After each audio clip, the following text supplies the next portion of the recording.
আসসালামু আলাইকুম সম্মানিত ভিউয়ার্স। আজকে অত্যন্ত মনের ভিতরে ব্যথা নিয়ে আসলে ভিডিওটা বানাচ্ছি। অনেক দিন ভিডিও বানাই না বিভিন্ন কারণে।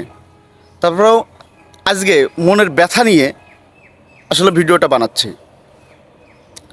আমাদের গ্রাম্য একটা কথা আছে যে খাইতে দিয়ে কুকুরকেও মারা উচিত না, খাওয়ানোর পর কুকুরকেও মারা উচিত না। অথচ দেশের সর্বোচ্চ মেধাবীরা যারা ঢাকা ইউনিভার্সিটিতে চান্স পায় তাদেরকে আমরা সম্মান করি, শ্রদ্ধা করি। কারণ পরবর্তীতে এই ছেলেগুলাই দেশের কর্ণধার হবে, বড় বড় চেয়ারগুলা এই ছেলেগুলাই পাবে। সাধারণত এই ছেলেগুলাই বড় বড় চেয়ারগুলা পেয়ে থাকে। তো তাদের সামান্য মেন্টালিটি, সামান্য মানবিকতা যদি না থাকে, যে একটা মানুষ তোফাজ্জল হোসেন শুনতেছি সে মানসিক ভারসাম্যহীন, যেই মানুষটাকে মোবাইল চুরির সন্দেহে পিটিয়ে হত্যা করা হয়েছে। ভাই কেমন মেধাবী আপনারা!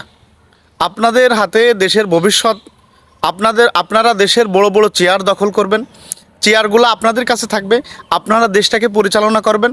এখন মেধাবী আন্দোলনে আসলে দেশটা কিন্তু স্বাধীন হয়েছে, সেই জায়গা থেকে আপনাদেরকে রেসপেক্ট করি, সম্মান করি।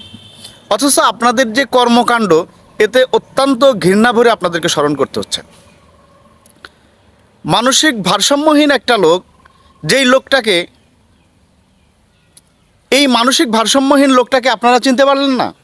আপনারা কেমন মেধাবী যে একটা মানুষ মানসিক ভারসাম্যহীন, তাকে আপনারা চিনতে পারলেন না? আচ্ছা, চিনতে পারলেন না সেটা ঠিক আছে, কিন্তু তাকে প্রথম দফায় মারলেন, মারার পরে তাকে খাবার খাওয়ালেন। আচ্ছা দেখেন, যে মানসিক ভারসাম্যহীন না হয়, তাকে মারার পর এরকমভাবে সে কী সুন্দরভাবে একদম রিল্যাক্সে সে খাবার খাচ্ছে, তার মনে কোনো ভয় ভীতি নাই। আপনারা আবার শুনতেছেন মজা করে যে তোফাজ্জল খাবার কেমন হয়েছে, সে তারও উত্তর দিচ্ছে ভাই ভালো হয়েছে। তারপরে খাবার শেষ করে তাকে পিটিয়ে মেরে ফেললেন। হ্যাঁ, এটা কি মানুষের কাজ করলেন আপনারা? এটা কি আপনারা মেধাবীর পরিচয় দিলেন? আবরার ফাহাদকে হত্যা করা হয়েছিল, আমরা সকলে আওয়াজ তুলেছিলাম।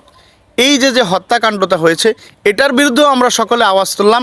এটার জন্য একদম সঠিক বিচার হয় এবং সর্বনিম্ন শাস্তি, যারা এই কাজের সঙ্গে জড়িত ছিল, সর্বনিম্ন শাস্তি যেন তাদের মৃত্যুদণ্ড হয়, এই আশা ব্যক্ত করে গেলাম।